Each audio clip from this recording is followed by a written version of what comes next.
Hey everyone, Progress Texas Communications Director Chris Mosier here, hoping everyone's safe and warm. The events of the weekend have definitely highlighted the fact that it's going to take each and every one of us to right the ship. And we hope our friends in Tarrant County State Senate District 9 and Houston's Congressional District 18 are making your presence known by getting out and participating in those runoff elections that are ongoing now in both of those parts of Texas.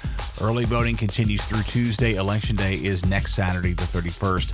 In both of those runoffs. This time we bring you, as part of an ongoing series of debates, the conversation held last Thursday night at the Dallas College Richland campus between the Democratic candidates for Texas Attorney General, former Galveston Mayor Joe Jaworski and current Dallas State Senator Nathan Johnson. Thanks to the Richardson Area Democrats for organizing it and letting us in on the fun. Enjoy. First person you'll hear here is moderator and renowned Texas political journalist James Barragan.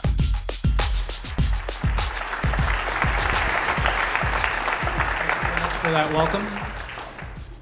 First off, I'd like to thank our hosts, Dallas College. Thanks so much for providing this space for this very important discussion. I'd also like to thank the Richardson Area Democrats for the invitation to moderate. As Jenny mentioned, I used to work for the Dallas Morning News, so I have fond memories of Dallas. And I just love Dallas because all your political groups have such fun names. The Rads, the Feds, I hear they're in the House.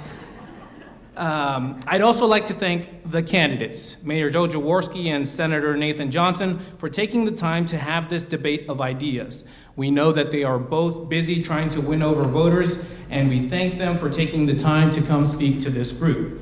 As Jenny mentioned, Tony Box, a third candidate in this race, was invited to participate in this event and declined. With that being said, ladies and gentlemen, please help me welcome our candidates for tonight, Senator Nathan Johnson and Mayor Joe Jaworski, to the stage.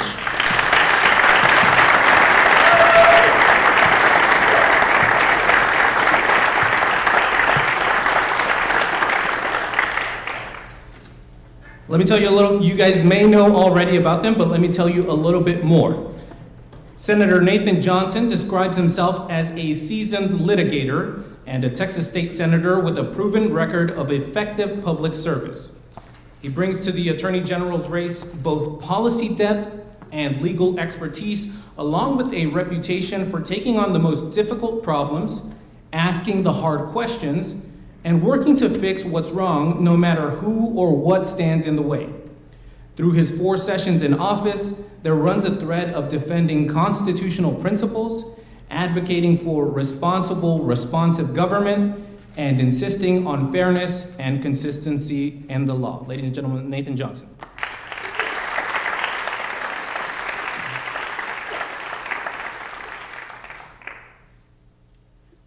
Elected after 2008's Hurricane Ike, Mayor Joe Jaworski served as the 55th mayor of Galveston, Texas.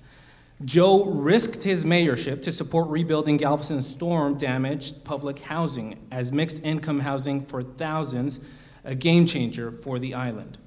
Joe stood for bringing families home to Galveston.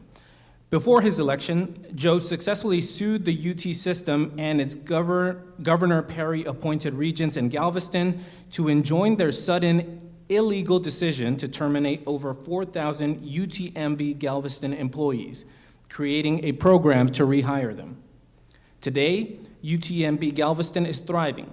Joe, a third-generation Texas attorney practicing in the profession that his grandfather Leon and father Joseph pursued, graduated from the University of Texas School of Law with his wife Rebecca in 1991. Joe owns the Jaworski Law Firm. He is a respected national and international mediator, and Joe and Rebecca are proud parents of Joseph, a fourth-generation Texas lawyer, and Becca, a sophomore at University of Houston. Ladies and gentlemen, Joe Jaworski.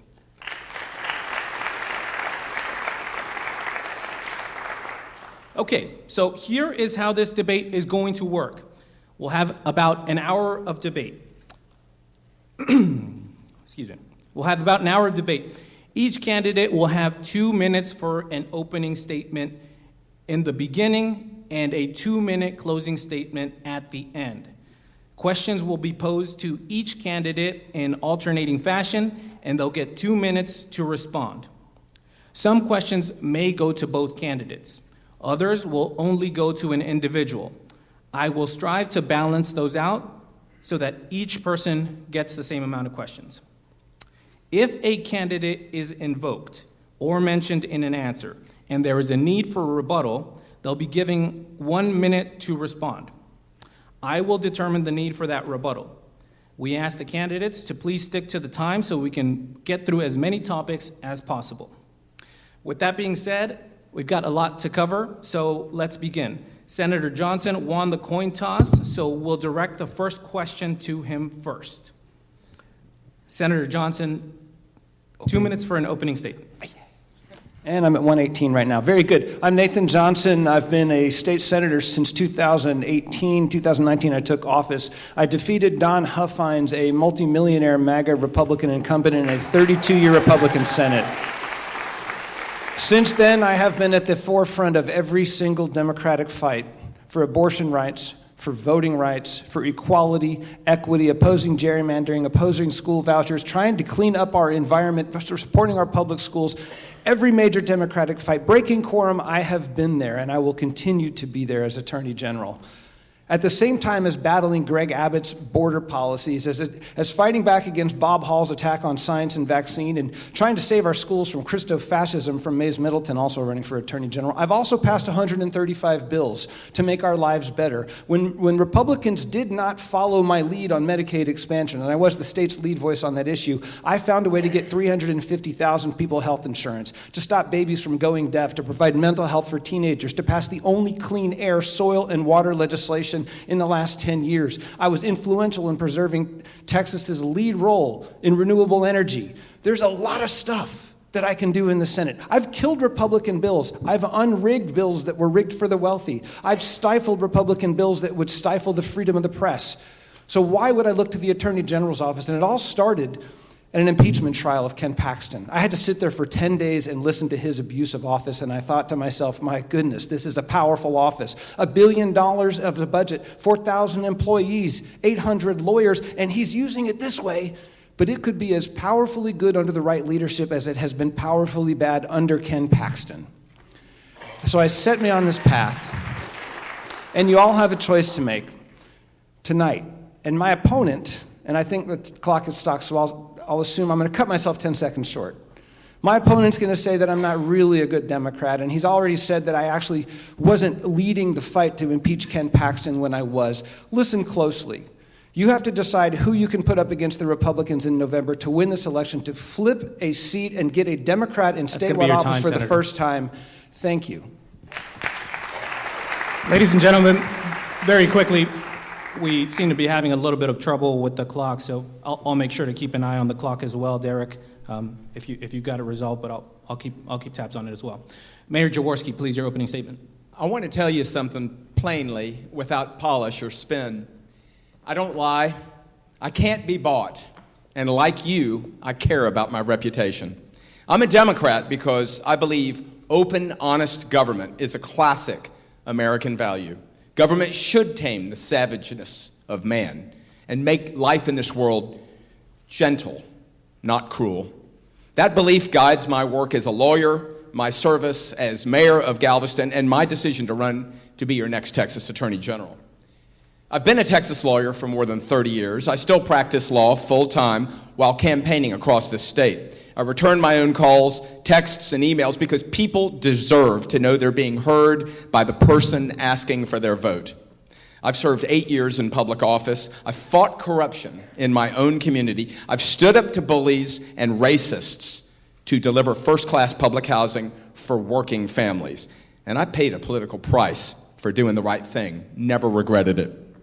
I'm running because my conscience compels me to put my experience and problem-solving skills to work for 32 million Texans. We deserve better than the daily abuses that now pass for government. If I do my job right, people will see what public service looks like again. This campaign is built on hard work, honesty, and showing up everywhere, not on corporate money or political shortcuts. And winning this race requires support from you and people like you who believe Texas needs an attorney general who will not flinch, compromise with bullies, or look the other way when the powerful break the law. And so I'm asking for your vote in the March 3rd primary. Justice is earned by the work Americans do every day. I'm proud to be one of the workers, and I'm grateful to be with you here tonight. Thank you, Mayor Jaworski. Let's stick with you. We have two candidates on stage tonight for the Attorney General nominee for the Democratic Party. Mayor Jaworski, what makes you a better candidate than your opponents? Well, James, number one, as a former mayor of Galveston, I understand an executive position. This is a very lonely place when a hurricane-damaged storm requires the island to be rebuilt. When Housing and Urban Development called me and said, Mayor, you have all this money to spend for your island, but don't forget, you have to rebuild public housing. I took a principled stand as an executive. As mayor, I appointed the board that was the Galveston Housing Authority, a young, diverse board, and I put our best plan together. It bought me great grief from racists and bullies, and I fought them. That experience can't be learned, and it can't be faked. So, James, I think I am what Texas needs to fight MAGA. Furthermore, my wife and my family are fully supportive of my candidacy. Also, I'm a full-time lawyer. I mediated a case today and settled it for a man who was injured in Iraq in the war on terror. This is evidence that I have great capability and great capacity to work.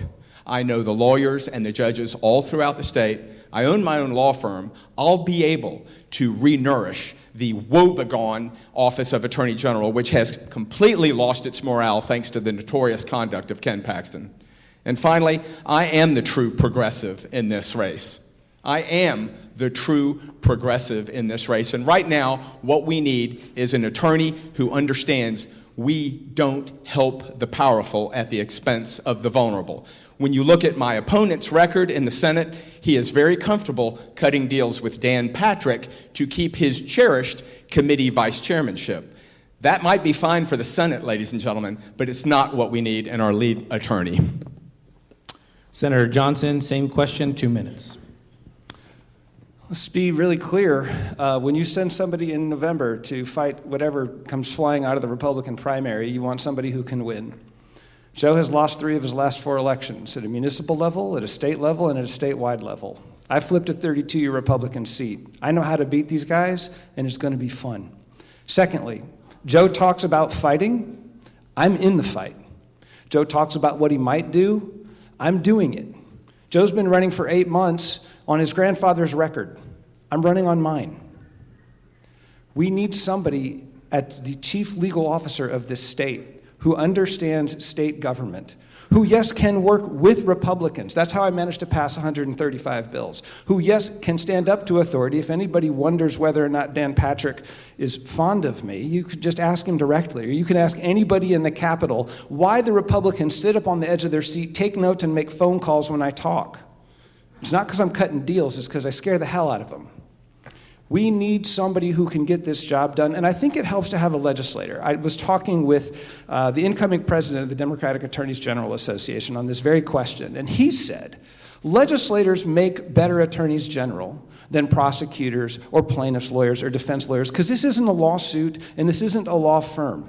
This is policy at a federal and a state level. It is building coalitions among people who get along and among people who don't get along. It's advising agencies. It's understanding how the law interacts with businesses and people and local government and state government and federal government. And you don't learn that when you wake up in the morning and feel like being Attorney General. You learn it from being in the office, watching it done right, watching it done wrong.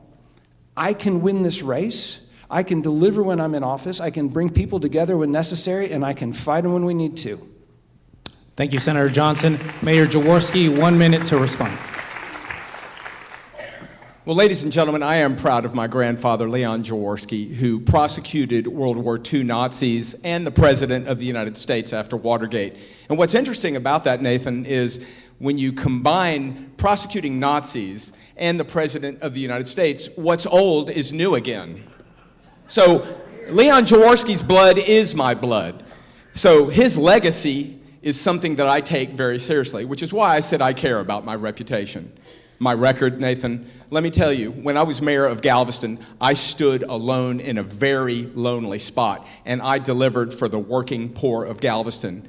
James, I think that that's a good example of what Texas needs right now.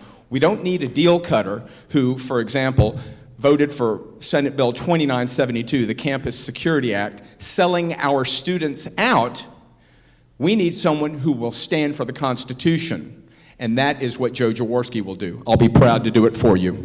Senator Johnson, 1 minute to respond on this deal maker comments from Mayor Jaworski. Sure. Again, anybody who watches One Day of the Senate knows that I am not a deal maker. I have been on the 29-2 side, or the 30-1 side, or the 30-1 side many, many times. As for specific bills that Joe likes to mention, I'll point out that he doesn't like a vote that I took that is the same vote that James Tallarico, Gina Hinojosa, John Busey, Trey Martinez-Fisher, and many, many progressive Democrats. But he would have you believe that that wasn't a good vote.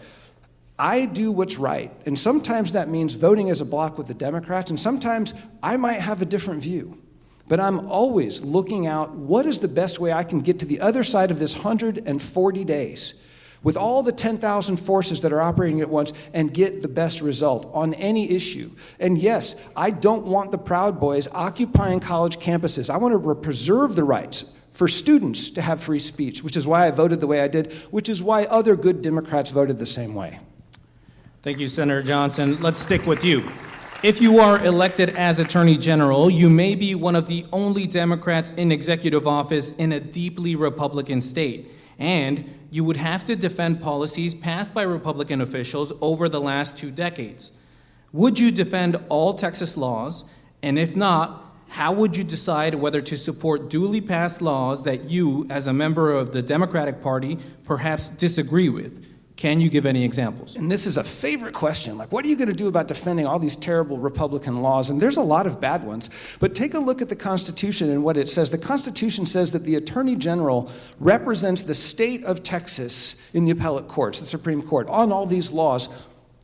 Who's the state of Texas? Is it Greg Abbott? No. Is it the legislature? No, it's you. I represent you. And I, as an independently elected executive office, am the opinion of the state. And if my opinion is that that law is unconstitutional, the position of the state is not going to be that the law is constitutional. It's going to be that it's unconstitutional. If that law violates or conflicts with state law, if that law violates or conflicts with federal law, if that law violates your fundamental rights, that will be the position of the state. Other times, there's just crappy laws that none of us like. But if it's not unconstitutional, and if it doesn't violate some sort of statutory prohibition on something, or if it's not inconsistent, if there's no basis on which to say it's not a duly passed or enforceable law, I will defend it. I will defend the legislature's right to pass bad laws, because more than anything else in this country right now, we are suffering under Donald Trump and under Greg Abbott and Dan Patrick and the whole Republican MAGA machine a disregard for the rule of law, an erosion of constitutional principles, a tumbling of the walls that separate the different branches of government, and I pledge to uphold that. And if it means defending a stupid Republican law, then we all got to get together and elect a new legislature. But where there is an issue that requires discretion and my own independent legal analysis with some really, really good lawyers, smarter people than me who are going to come work at the Attorney General's office, the position of the state of Texas will represent you, not Greg Abbott, not a Republican-led legislature. Thank you. Mayor Jaworski, same question.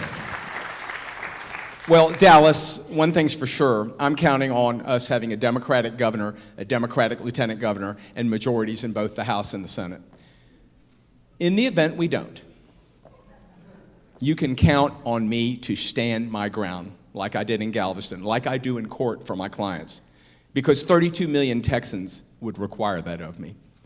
Right now, we don't even remember, unless you're 63 years old like I am, what it was like to have a Democratic government, what it was like to have a Democratic Attorney General, like Dan Morales, like Jim Maddox, like so many great ones. We've had John Cornyn, we've had Greg Abbott, we've had Ken Paxton, and they've all been the sort of lawyer where the fix is in, and they support the Republican team. So let's just take a hypothetical that because it's an open race, and because the Republicans are going to nominate someone who truly is absurd. It's either going to be Chip Roy or MAGA Mays Middleton. I think he actually changed his name. One of those two has a record so bad already, and Nathan, I bet you'll agree with me, that there's going to be a runoff in the Republican primary for sure. So that's going to be 75 more days of them ruining each other's pelts. What we're going to see is such an outrageous, absurd record of what they've said that I think the Democrats have a great shot. So if we have Abbott, Patrick, and Jaworski as your Attorney General, I'm not going to carry their water just because somehow the law, says that the Attorney General is supposed to defend the state. We've seen Ken Paxton say, no, I'm not doing it any number of times. At least my decision will be a principled one. For example, abortion laws. For example, violations of the constitutional right to assemble on a campus. I won't support those things. They can get another lawyer. I'll be on the side of the people. Thank you, Mayor Jaworski. We'll have more discussion on some of these laws, and we'll get more specific going into the debate. Next question is for Mayor Jaworski. Your main experience in government is as mayor of Galveston. You do have experience as an executive, but that's for a city of about 60,000 people. You don't have experience at the state government level. Why should voters still trust you to lead one of the main executive offices in the state? 2 minutes. Because you are tired, just like I am, of the same old, same old. It's like an Austin bubble that just keeps procreating and creating more of the same. What I like about my experience as mayor is local government matters. And as you know, our state is a big state with cities from east to west, north to south, counties, school districts. My experience as a local leader gives me real authority to be able to say, let the cities be the cities, let the counties be the counties, etc. And also, I'm a lawyer. I mean, isn't that what the whole office is about, Attorney General? I'll put my record as an attorney up against any of the candidates that I'm running against. I've been a trial lawyer for 35 years. I have resolved over 500 cases in court. As a mediator, I have settled over 10,000 claims in the last 15 years. Now, you heard James tell you a little bit about my biography. I mean, after Hurricane Ike, there we were. All our homes flooded. The University of Texas Medical Branch, the proudest medical institution in the state that graduates every year the most diverse body of healthcare professionals in America. In the 1900 storm, Dallas, there was a famous wire sent from the governor, "Are you open?" After the 1900 storm, the president of UTMB said the University of Texas Medical Branch closes for no storm. But because Michael Dell gave the University of Texas system billions of dollars to build a medical school in his name, the decision makers there thought it was time to close Galveston down. I said, I don't think so. So I got clients lined up and I filed suit against the University of Texas system and all 9 Rick Perry appointed regents. They hired David Beck, one of my grandfather's partners at Fulbright Jaworski, to come beat me. But I beat him in Galveston and we reopened it. That's the experience that I think matters. Senator Johnson, your main experience in government has been as a state senator. You've not held an executive office. The Attorney General is the top law enforcement officer in the state and oversees hundreds of lawyers. Why should voters trust you to step into this role without prior executive experience? There's 2 things I want to talk about where state government experience matters. Look, I run an office of 9 employees in the Senate, and they're like 4,000 people. They work very hard. They're hard to manage. No, they're the greatest people ever that I've ever worked with, and I look forward to working with great people at the Attorney General's office, 4,000 of them and 800 lawyers. But where the state government experience really matters, not in the managerial level, I have people help me with that. Where it matters is in your ability to preserve the powers of the office, number one, and secondly, to work with the legislature to make sure that the Attorney General has in the future the ability to protect citizens from the things we don't know yet. For example, artificial intelligence is creating all new ways to scam people. I passed a law last session, created a new crime for AI scams. We have elderly people whose artificially intelligence-generated grandson voices call them to scam them out of money. I passed a bill on that. What else are we going to need? Are we going to need it in politics? We surely are going to need political laws to stop AI from throwing elections. The legislature needs to pass new laws, and I, as the Attorney General, and my great lawyers and my great policy people will go to the legislature, and I know how to work with them, and say, pass laws that allow me to protect people. Secondly, what if we have divided government? What if the Republicans are very angry that a Democrat is in the Attorney General's office, and they decide to strip it of power? That's a real risk. Now, some of the authority is constitutional that they can't take away. But I have the ability to work with Republicans, say, be careful. I will be objective. I will uphold the rule of law, but we have to preserve the funding for that office, the resources for that office. And I think among all the candidates, I'm the only Democrat that has the probability of holding together the powers of the office that we all rely upon to keep markets efficient and fair and protect consumers from predation and work with DAs and all the other things we have to do. Mayor Jaworski, let's get into some issues. Last year, state officials passed a law that would apply sex-based restrictions on restrooms and changing rooms in publicly owned buildings. People are now restricted to using the restrooms that match the sex on their original birth certificate when they were born. Individuals who use public facilities that do not match those restrooms are not penalized by this law, but the government agencies in charge of the restrooms, including cities, counties, schools, and places of higher education, of course, are subject to $25,000 for a first infraction and $125,000 each day per subsequent infraction. Opponents of the law fear this could severely impact the bottom line of government entities and also impact transgender Texans. How would your office handle the enforcement of this law? Well, I'm not so sure the Attorney General's office is supposed to enforce it. I mean, Ken Paxton wants the tip line, if you recall. He's got a tip line, and you can rat out someone who sneaks into the bathroom real quickly and back out. Outrageous. This, of course, benefits Ken Paxton in running for the United States Senate because the paltry number of Texas voters who will decide the Republican primary against John Cornyn and him gives him a leg up. James, to flatly answer your question, I find the law odious, and I don't believe it's constitutional in the slightest.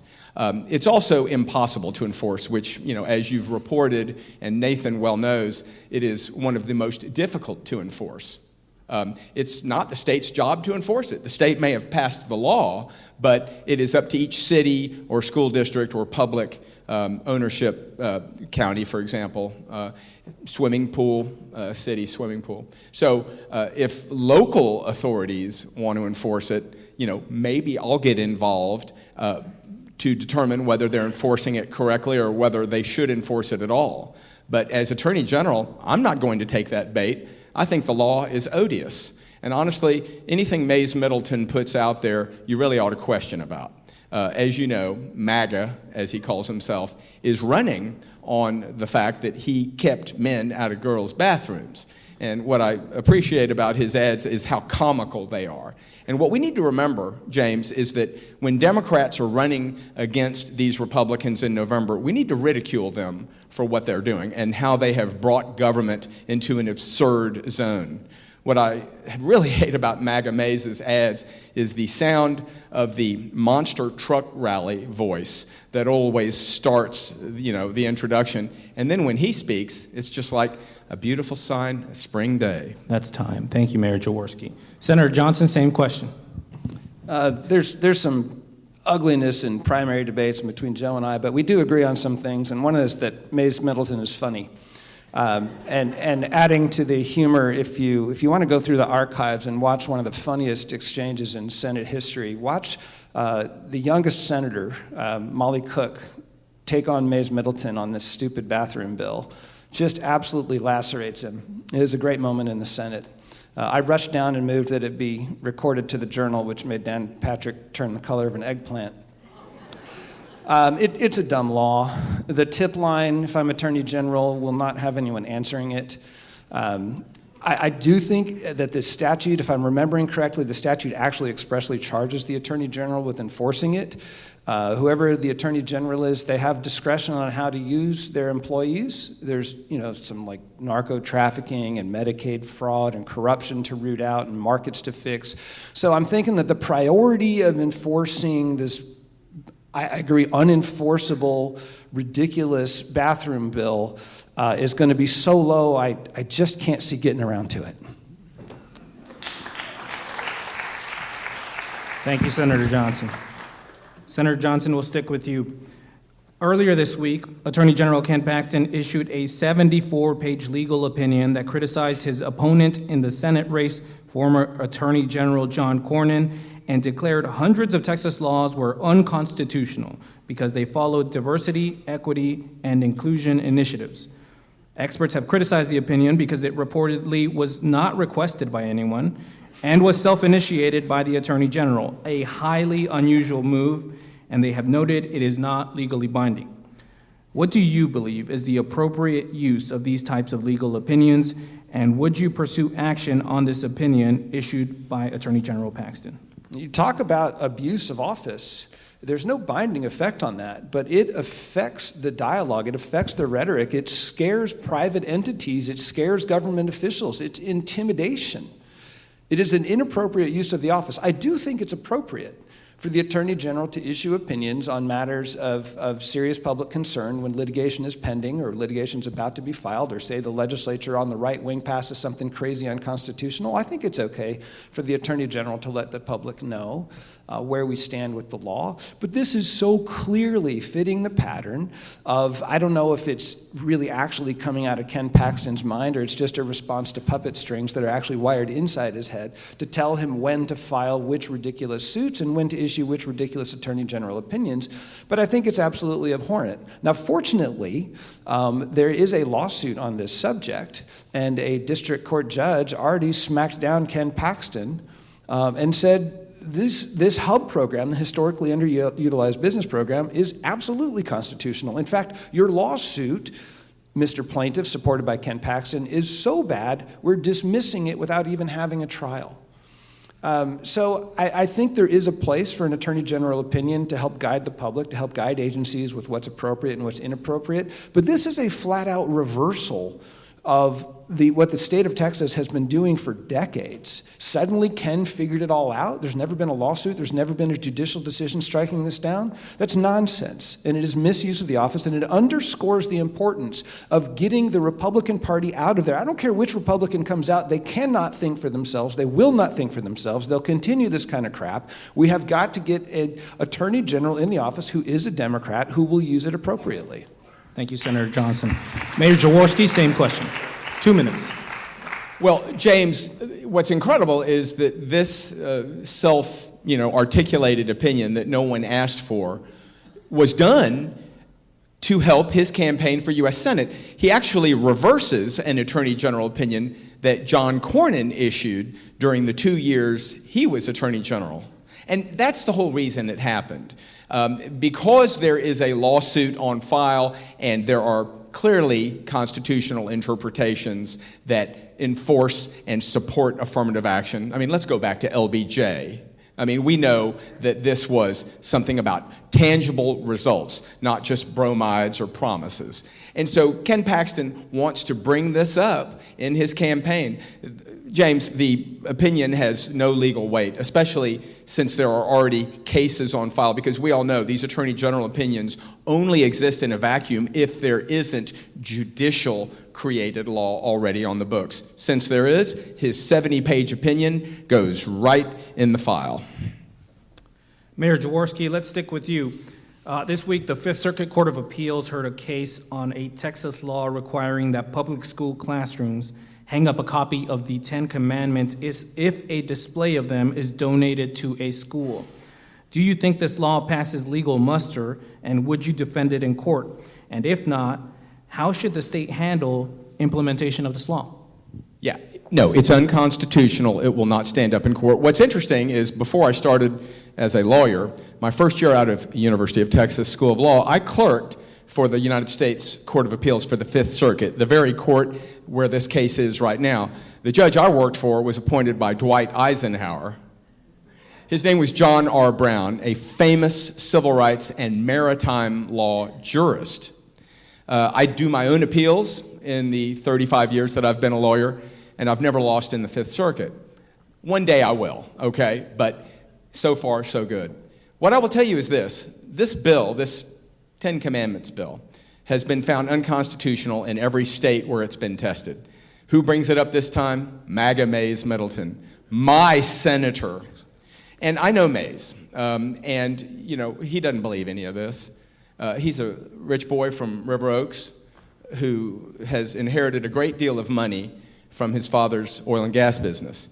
He is funding his campaign. He said, I got $10 million, says I'm going to be the next Attorney General. And that's how he's approached his career, the ladder from the House to the Senate. Now he wants to be the Attorney General. One thing I'll give him, unlike Nathan, he went ahead and just said, you know what, I'm cashing in on my Senate race. I'm not doing this thing halfway through the term, so if I lose, I'm still a senator. So I will give him that. But let me tell you something, James. He's not going to win this one. MAGA Mays, I have dreams about debating him in November because while he wound up suing the Galveston Independent School District to hang the framed Ten Commandments that he furnished them, my wife and I raised $2.2 million for the school so that they wouldn't have to sell a closed school and turn it back into a park. That's a big difference. Thank you, Mayor Jaworski. Senator Johnson, this question is for you. The incumbent Attorney General has recused himself from defending state agencies in several high-profile cases. One in which he refused to defend the Texas Ethics Commission in an election law case, and another in which he sided against the Secretary of State's office in calling for the Texas Republican primary to be able to close its election to include only registered Republican voters. Are there instances in which you think it is appropriate for the Attorney General to recuse the office from a case, and if so, what should be the criteria for that? Certainly not Ken Paxton's criteria. Ken has a history of recusing himself from representing agencies if doing so would make him politically uncomfortable or appear like anything other than a right-wing nut. That's not an appropriate criteria. You are charged with representing the agencies. Frequently, it can be in a very important cause. For example, the Texas Commission on Environmental Quality might get sued by a polluting agency and saying, oh, your standards are too tough. And Ken Paxton would probably say, I'm not going to defend you. Use your own budget. Oh, wait, you don't have a budget. Sorry, you don't have a lawyer. He really has used it for political advantage, and I would not do that. It would be my obligation to represent every agency in every case. Now, if the agency itself is in error, if the agency itself is being inappropriately managed, then the position of the state is probably going to be somewhat uncomfortable for that agency. In that instance, I can either represent the agency or give the agency the option of getting their own counsel with their own budget, and I don't think that's inappropriate in every case. Or if there is a conflict of interest, if I own a lot of oil wells that are relevant to that dispute, I probably wouldn't be on the stage tonight because I don't. So if there's a conflict of interest, sure, recuse yourself and have the agency represent themselves. Senator, just to clarify, you're saying if you believe that the statute or the agency's policy is not legally sound, you would advise them to remedy that? I would advise them to fix it if they can, absolutely. In fact, I would probably try to get them to settle out of court and say, hey, stop screwing up. That's what good lawyers do. And that is part of the job. You advise the agencies. You don't just adopt their position in court. And if they want me to file a brief that says, sorry, we were wrong, they could keep me as their lawyer. Otherwise, I would have to get different counsel or file my advice to not break the law any longer or take a different position. This is where it's important to be able to work with people, to provide good advice, to persuade them to change course if necessary. That's something that comes through experience. I have that experience, and I'm comfortable stepping into that role. Thank you, Senator Johnson. Mayor Jaworski, same question, 2 minutes. Yeah, so conflicts of interest, we lawyers know, are covered by the Texas Rules of Disciplinary Procedure. And so it would be real easy for me as Attorney General to simply apply the same rules that I have been using for 35 years as an attorney in courts all over the state and the nation. Let me tell you something. The ethics rules in Texas are a joke, and they need to be reformed. Some Dallas readers may remember in the Dallas Morning News, I published an op-ed back in 2024 that said billionaires are running Texas. And while I talked about how much money goes in, and we all know the horror stories about Tim Dunn and paying Dan Patrick to guarantee an acquittal in Ken Paxton's trial, nobody investigated that because, of course, the Attorney General would be the one investigating it. Mayor Jaworski, if I could ask you to be specific about your criteria for recusal. Yeah, I just told you the Texas disciplinary rules of procedure. And so what that means is if there is a conflict, if somehow a representation or a property interest that I have prevents me from fully exercising my duty as a lawyer, I have to step back. But the great thing about the Attorney General's office is there is a long list of talent, ideally. It needs to be nourished, James. And so when we hire all sorts of good lawyers and keep business within the agency, we will be able to employ another legal doctrine called the Chinese Wall.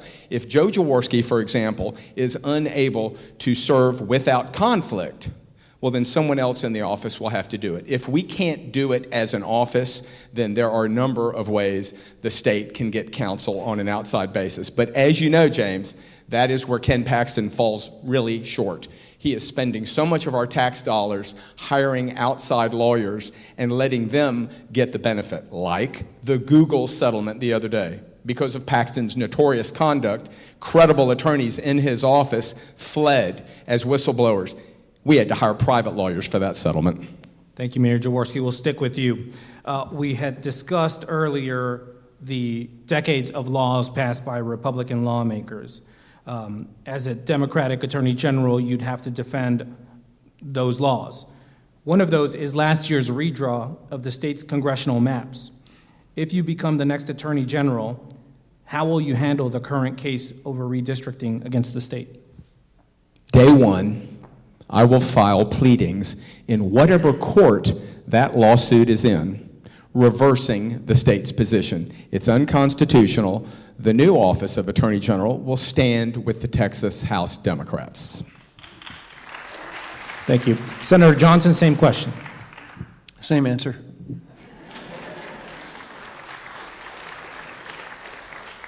Senator Johnson, let's stick with you, and we'll stay with election laws. Republican leaders in the state have called for greater involvement by the Attorney General's office in election fraud cases, claiming that Democratic district attorneys are not prosecuting them and hurting the credibility of elections. They've passed a law to make it easier for the Attorney General to get involved when local district attorneys choose not to pursue a case. What do you believe is the appropriate role of the Attorney General's office in election fraud cases? It's actually a more complicated question than just what's the appropriate role. The legislature just passed a bill saying that the Attorney General can prosecute election fraud cases, and that's new. Previously, the Attorney General could not. But what makes it more complex is that law itself is unconstitutional. The reason that was a dumb bill, well, it's a legitimate question. There's a lot of states, including Democratic-led states, where the Attorney General can prosecute election fraud cases if local district attorneys can't. It's a legitimate question. What's not legitimate is for the legislature to reapportion authority between branches of government. And there is a Texas Court of Criminal Appeals opinion that struck down Ken Paxton's attempt to prosecute election fraud because it took power from the judicial branch, which is district attorneys, and put it in the executive branch, which is the Attorney General. And the court said you can't do that. So you know what Ken Paxton did? He funded a bunch of Republican challengers and primaried those judges and beat them. Those judges are gone. These guys are bad. If they don't like a correct ruling, they replace the judge. We really have got to get some Democrats in office at this point, at the judicial level, the legislative level, and the executive level. Do I think it's appropriate? Look, right now, no. I'm not necessarily opposed to a good Attorney General having that authority if we have bad district attorneys that won't prosecute fraud. So far, I'm aware of 0 instances of it, and I am aware of rampant abuse of power in the Attorney General's office. I'm fine with the powers I have. I'm fine with cultivating good relationships with district attorneys in any county in the state and making sure that the law is enforced. And believe me, with a big enough microphone in the Attorney General's office, it will be enforced. At this time, I would not expand the Attorney General's power into that realm. Thank you, Senator Johnson. Mayor Jaworski, same question, 2 minutes. Yeah.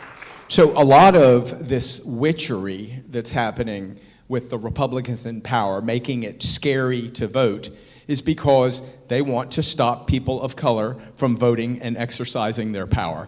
That is exactly what's happening. You can't tell me it ain't true. And I know you won't. So what can we do about that in the larger scheme of things? I agree with the chronology of some things that we've heard. We need more voters. So the new office of Attorney General under Joe Jaworski will have a division of elections and voter encouragement. So let's flip the script. Voter suppression, voter encouragement. So right now, going to the polls ought not to be that confusing. It ought not to be something where you may get, indicted. Instead, it needs to be a lot easier. So here's a plan. Here's a plan, James. When I'm Attorney General, in the first week, we're going to send a letter out to every high school principal, because the Attorney General is supposed to enforce the laws of the state, right? Well, did you know that there's been a law on the books since 1985? It's from a Dallas legislator. It's in the Texas Election Code, section 13.046D as in David, and it says every high school principal, private, public, charter, religious, it makes no distinction, must register the kids twice a year in the senior class. This is twice a year. And so how is it that 18-year-olders are graduating from our schools not registered to vote? It's the simplest thing to do. And so the high school principal can do it. He can have the League of Women Voters come in. He can designate someone on the staff to do it. The Attorney General will send a letter reminding the principal. Congratulations on the beginning of spring semester, Mrs. Principal. This is Joe Jaworski. Please tell us the date and time and method that you'll be offering registration, and we'll be there to support you. Thank you, Mayor Jaworski. Let's stick with you and turn to immigration. This campaign cycle, multiple candidates for statewide office on the Republican side have questioned the state's practice of funding public education for children who entered the country illegally. The precedent for that comes from the 1982 Texas case, Plyler versus Doe. If Texas lawmakers passed a law that prevented the state from educating undocumented children, how would you handle that as the state's top law enforcement officer? Yeah, what a backwards way of going about things. Public education is the great equalizer. And immigration is one of the great American values. My family immigrated here from Germany in 1902. Wasn't that long ago. And so where my heart is with the people that want the American dream, wherever they're coming from, as long as they don't break the law. And see, James, underneath this whole thing is this conflation that Republicans love to do, conflating two beautiful American institutions, criminal justice, immigration. They are not the same. But they like to conflate them because they like to cast the working poor, the immigrants who are coming here, since they aren't white, as criminals. That is the wrong frame. We want to educate the young people in our state. Did you know that after the last legislative session, the 89th legislation, Mays Middleton again tried to undo the Texas DREAM Act, which is golden educational policy. It says if you're a dreamer and you graduate from a high school and been there at least 3 years and you indicate your willingness to stand for citizenship at the next opportunity, you get in-state tuition. And it survived another attack, as it always has every 2 years since 2001.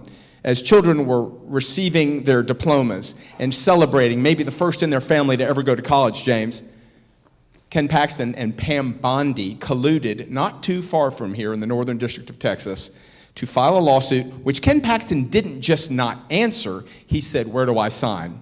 And Reed O'Connor, Trump's favorite federal judge in Texas, ruled the Texas DREAM Act void. And so kids started getting letters that we can't honor your tuition bill. That's outrageous. Senator Johnson, same question. And I'm sorry, what's the question? Yes, let me repeat that for you. If Texas lawmakers passed a law that prevented the state from educating undocumented children, how would you handle that as the state's top law enforcement officer? I believe we have binding precedent in the courts already that says we have to provide an education to every child in this state. Right. The question is because because Republican candidates on the campaign trail, including on executive offices like the controller, are saying that they want to get rid of Plyler versus Doe. Yeah, they're not usually bound by the Constitution in their legislation. They're just not. The Attorney General routinely doesn't sue the legislature. It doesn't usually sue to invalidate a law. There is some precedent for that in the country. I expect that a lawsuit would be brought promptly by somebody, and the Attorney General has the power to file an amicus brief, and that amicus brief is going to side with Plyler versus Doe. The problem we've come to in this state right now is what used to be sort of political theater to try to get elected, to agitate the primary voting base on the Republican side, just crazy shit that everybody knew this stuff would not come out of the legislature, right? Somehow it's going to stop. The Senate used to stop it. It's no longer that effective. Then the House used to stop it, but now these kind of antics, saying crazy stuff like passing a law that directly contravenes judicial authority, actually passes. It's really stunning. So I think it's all the more important. Again, the Attorney General's office, what we're all here talking about tonight, is one of the most important offices, not just in Texas, but in the entire country. Because, again, what used to be political theater is now political reality. And the Attorney General does have the power to block that stuff. So I would do everything within the power of the Attorney General's office to invalidate that law. Thank you. Senator Johnson, we'll stick with you. The incumbent Attorney General has started using a 150-year-old statute to serve nonprofits and businesses with requests to examine business records to ensure that these organizations were not breaking the law or violating their charters to do business with the state. If a business or nonprofit does not comply, the state can revoke their business license. Attorney General Ken Paxton has used these tactics against nonprofit groups that have political philosophies different from his, such as Annunciation House in El Paso, which aids undocumented immigrants, and JOLT, a Latino political group that works to register voters. So far, the Attorney General has not proven any of these cases in court, but the compounding legal expenses have become a huge financial burden for these nonprofits who say they are being targeted for political motives. The Attorney General's office contends it wants to make sure these groups are following the law and the charters they entered into with the state. Is this an appropriate use of this law, and would you continue using this tactic? The Attorney General is lying. What he's doing is inappropriate. It's a continuation of what he started with the big lie with the Trump protest about losing the election last time, when Ken Paxton spent 22,000 staff hours searching for voter fraud. I think he found like 5 people who forgot to update their address. To date, I think there may be 34 pending cases of minor voting infractions. This is all garbage. This is political persecution. He's suing the Catholic Charities who are trying to keep people alive. The JOLT case, I don't know the details. You never know what actually happened, but I have no reason to think that there's anything at all behind this stuff other than using inappropriately, and I think Joe and I agree on this, inappropriately using the 4,000 employees and the billion-dollar budget of the Attorney General's office to advance a political agenda through ruthless political persecution of people who are actually trying to make the world a better place. And it's disgusting. It would cease when I'm in office. The Attorney General does have the power and the obligation to investigate private corporations, private philanthropies. Philanthropies are sometimes scams too. It's not an inappropriate exercise of power to investigate and make sure. In fact, it's actually in the Constitution that the Attorney General has to make sure that private entities are operating within the law. That's okay. The way he's done it is an embarrassment to the state and an affront to democracy and an affront to our entire society here. It's got to end. Thank you, Senator Johnson. Mayor Jaworski, are these requests to examine an appropriate use, are these requests to examine appropriate, and if not, what is the appropriate use of this statute? Ken Paxton, like any Attorney General, has the right to request for documents. It's called a inspection and a document inspection. It's a lot like what you see in lawsuits. But the question is that really what he's doing? I mean, Annunciation House is a fabulous nonprofit. It's associated with Catholic Charities. It's in El Paso. It was helping immigrants who were literally starving on the streets. In fact, I think there was a request by the El Paso City Council to work with these people. It was a way of addressing a public safety issue. People were dying in the streets. That's not America. But you see, Ken Paxton wasn't investigating some inappropriate nonprofit business.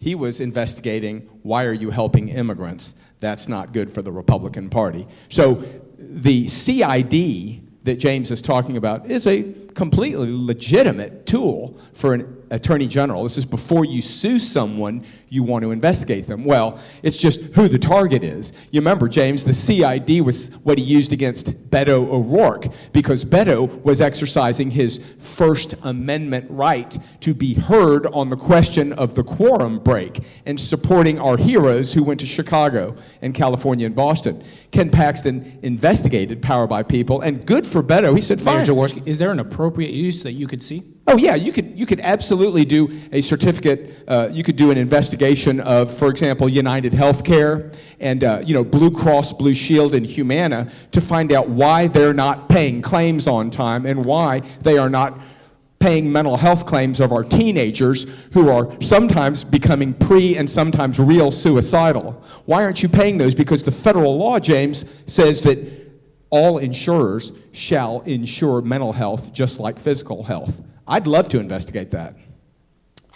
Thank you, Mayor Jaworski. We received a question from 16-year-old Graham here in North Texas, and we'll start with you, Mayor Jaworski. Graham asks, what is your plan to further mitigate damage to Texas and the U.S. by the radical right and Trump efficiently and quickly? Man, listen to the youth. They know what's going on. Yeah, no, look, democracy is on fire. So what I'll do upon taking the oath of office is file lawsuits like reversing the Texas DREAM Act void, like putting the map that we passed in 2021, as flawed as it was, back, like filing lawsuits that support the people, not the Republican political party. And then secondly, we will have 3 divisions. And one is the division of affordability, which will look to the young people of the state, and we will use the law so that young Texans can afford the American dream. Think about appearing, for example, as the Attorney General before the Public Utility Commission, so that there's finally someone speaking against Encore raising the rates twice a year, Centerpoint down in Houston. Well, how about going against all the people that are scamming people, like, used car lots that don't follow the Lemon Law? The best thing we can do for this young Texan who asked this question is to put Democrats in office and let us lead, and we start winning elections by our conduct. And so that would be the answer to me. Secondly, we're going to spend a lot of time suing Trump in the dying quivers of his 4-year term, whatever's left of it. What I'm counting on is United States Congress having a majority in the House, and that we're going to impeach this man. We'll see what happens in the Senate. But just remember, you need a fighter who isn't going to cut deals with the Republicans in the legislature. These people who have sold their souls to Donald Trump and take us along with them have another thing coming. The Attorney General is going to be the lawyer for 32 million people, and that includes all the 16-year-olds in the state, and we're going to register them to vote when they're 18. Thank you, Mayor Jaworski. Senator Johnson, same question, and I want to clarify, these are Graham's words, not mine. Okay, I want to give Graham a note of encouragement. It's outside Texas, unfortunately. There are 23, now 24 Democratic attorneys general in this country, and another one at the District of Columbia.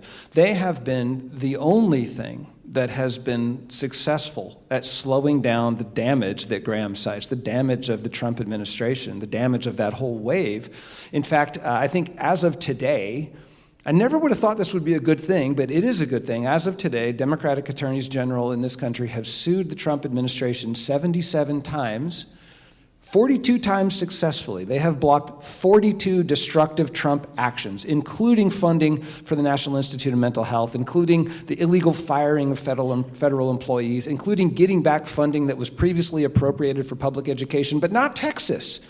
Because the law has changed. There used to be the possibility of a single federal court judge issuing a nationwide injunction when Trump does something stupid. But now we have to go jurisdiction by jurisdiction by jurisdiction. And because we have a lapdog for Donald Trump as an attorney general, he does not join the other Democratic attorneys general. So when Trump withholds $700 million from our schools, when he withholds $300 million for solar panels for low-income families in Houston, our attorney general doesn't do anything about it. So we don't get the money. It's gone. We are losing out. So one thing I would do, Graham, is join the team of the 24 Democratic district attorneys in this country who are doing great work in Minnesota, in California, in Oregon, in New York, all over the country. We can work as a team to stop some of the damage. Second thing I do is something that both the state and the federal government has failed. I'm about out of time. Ramp up consumer protection. Ramp up antitrust enforcement. Anybody who contributed to Trump's ballroom is a suspect.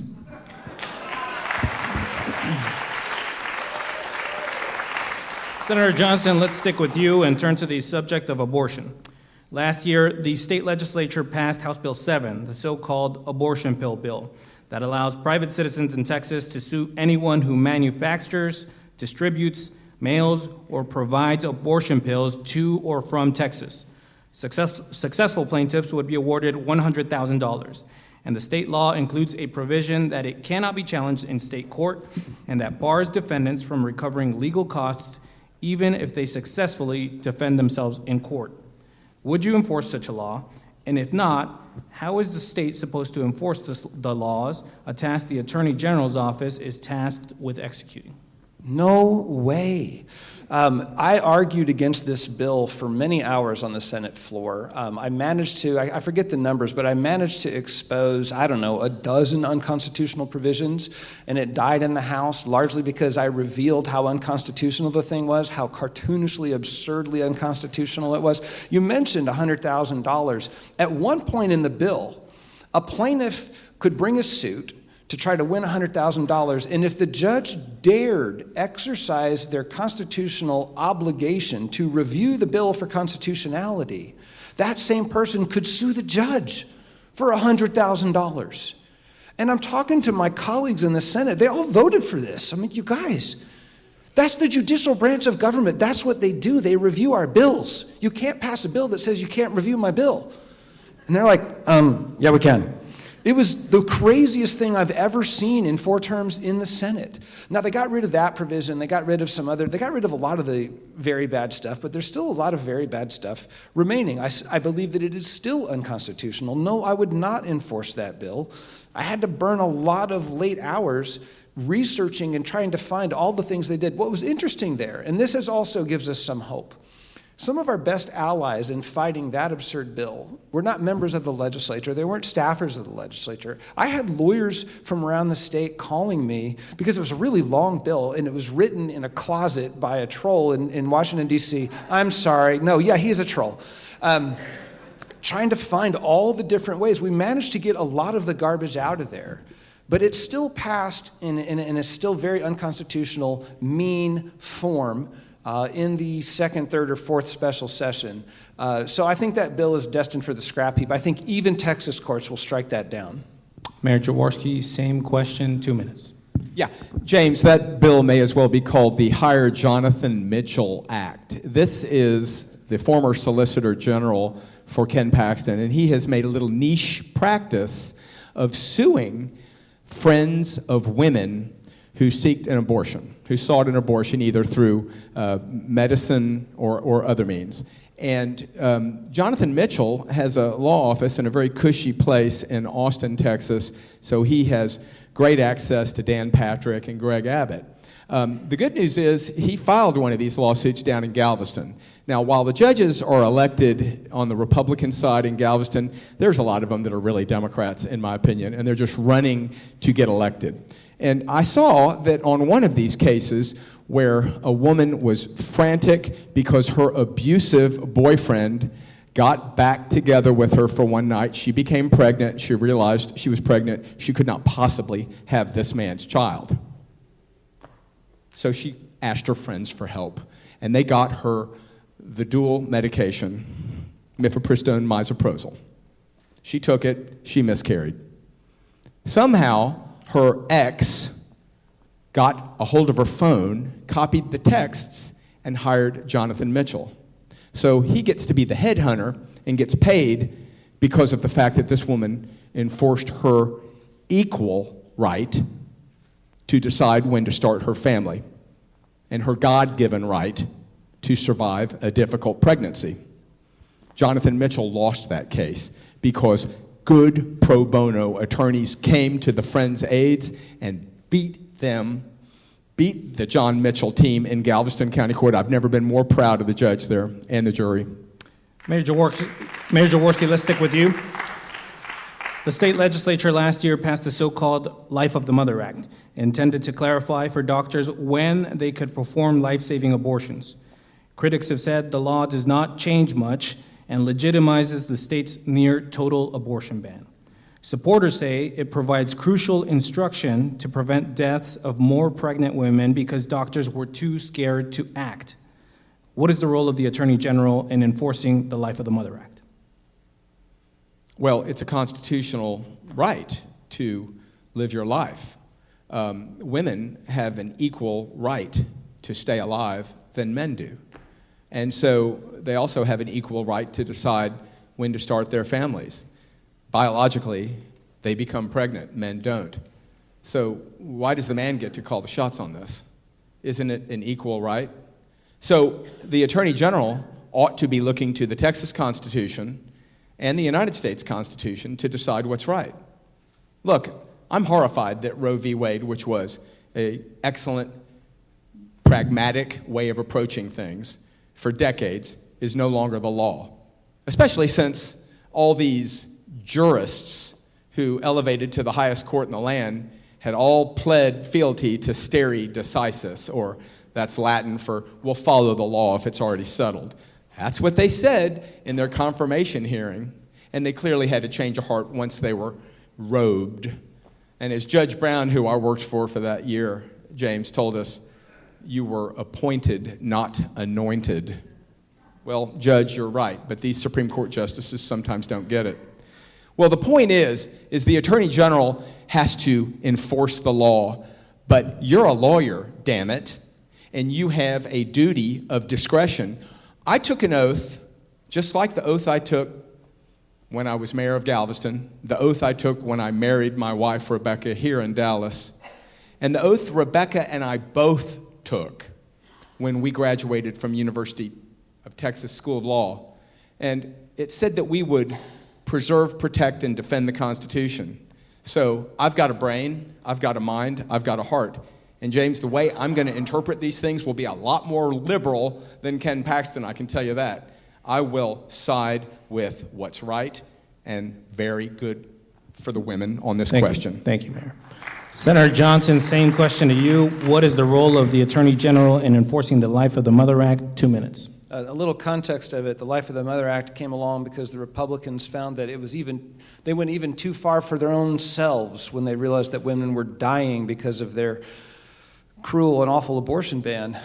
So they introduced a law to try to make it easier for doctors to perform abortions in emergency situations without fear of being persecuted by the state. What really prompted that was a woman who was at risk of going into sepsis, and she sued the state in order to get an abortion, and a state district court judge issued a ruling over the objection of Ken Paxton's lawyer team that she could get an abortion under Texas law. And within an hour, Ken Paxton put out a menacing threat that no statement by any district court judge is going to protect any judge, doctor, or person from the force of the law and the wrath of the Attorney General's office if a woman gets an abortion.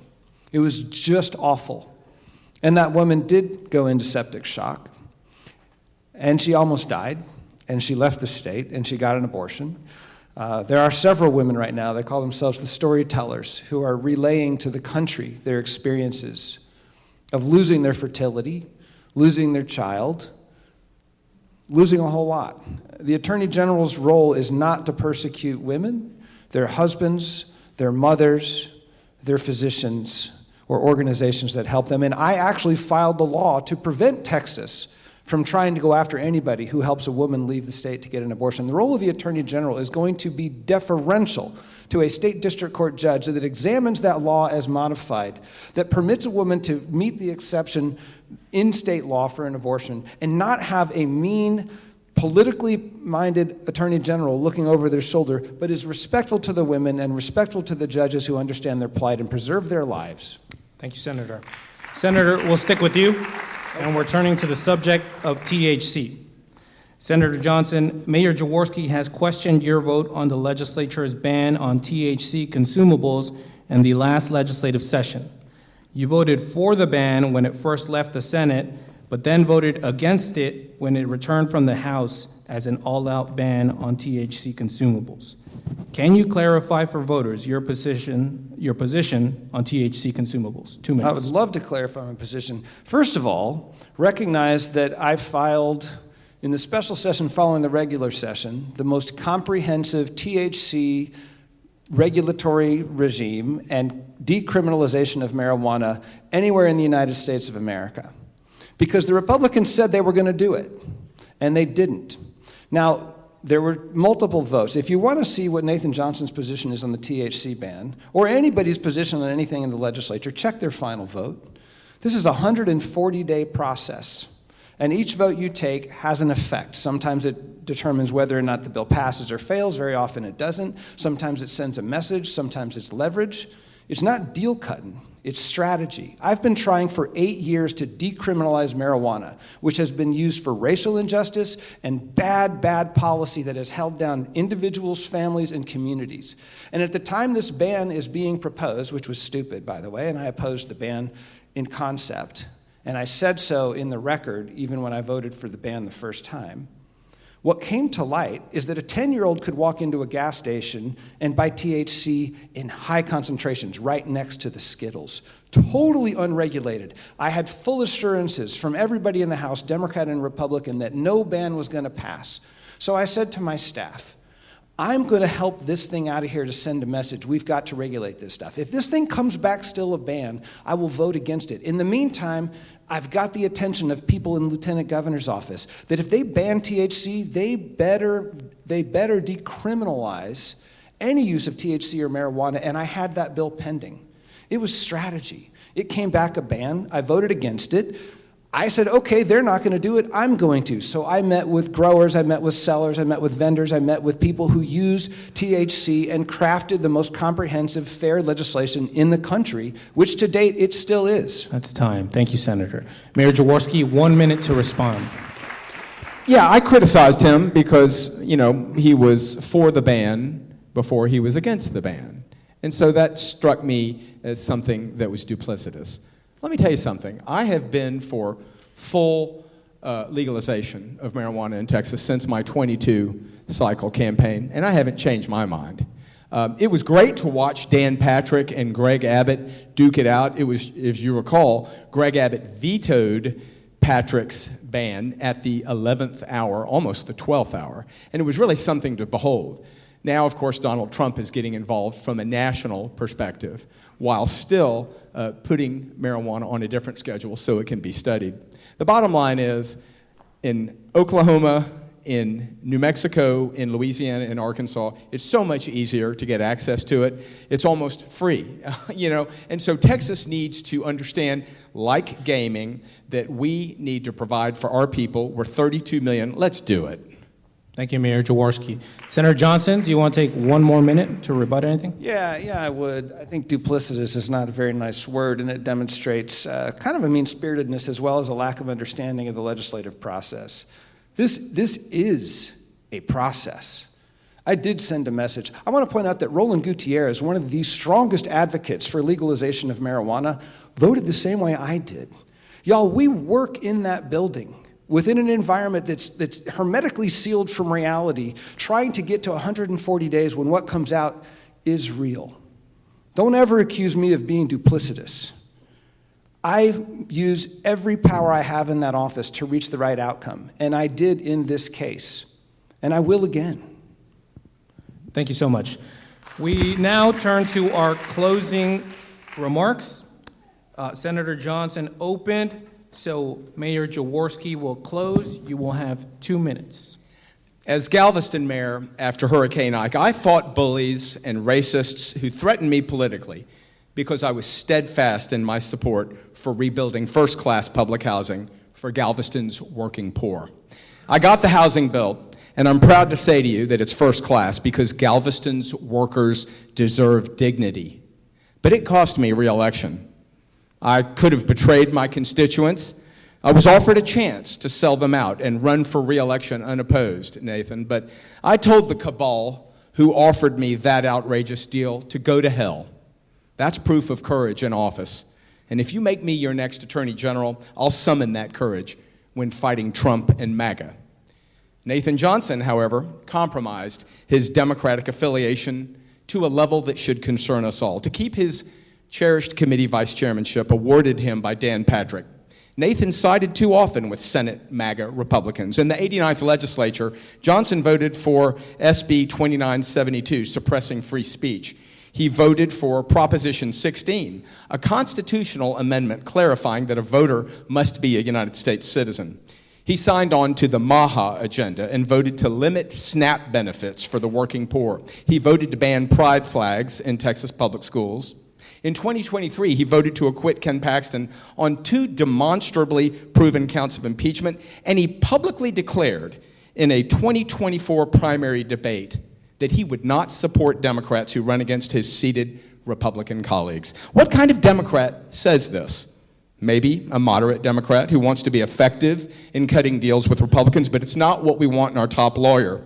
Our next Attorney General must be unflinching in his mission, which is to protect the vulnerable, not compromise with the powerful. Folks, we get one shot at our nominee for Attorney General, and there's no takebacks. We need a Democratic nominee who offers no quarter to MAGA. Thank you, Mayor Jaworski. Senator Johnson, you have 2 minutes for your closing remarks. Analysts in Texas are right now saying that the Attorney General's race is the Democrats' best hope to take a seat, to flip a statewide office.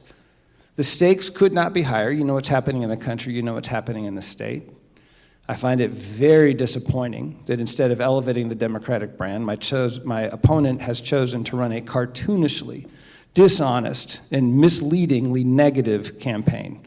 I don't have time here tonight to refute every mischaracterization of everything that Joe said, but there's a reason that I'm endorsed by the more progressive legislators in Texas. There's a reason I've been at the front of every single fight. And yes, I voted to ban the swastika and the Confederate flag. Yes, I voted to keep the Proud Boys off of campuses. Yes, I voted to convict Ken Paxton 14 times. And this guy who wants to be Attorney General thinks I should violate my oath and convict on 2 counts where there wasn't evidence?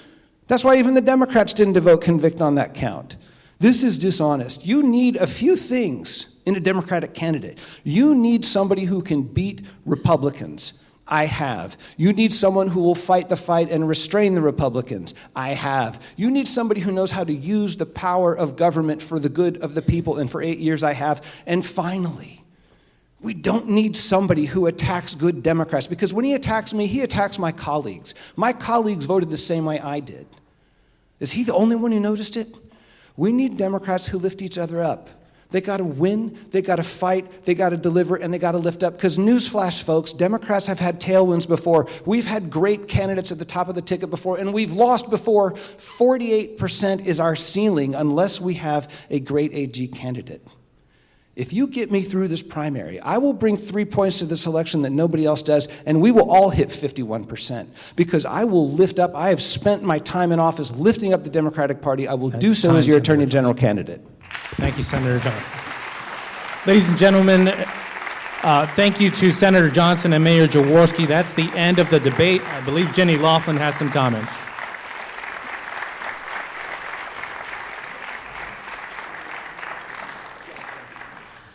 Wow.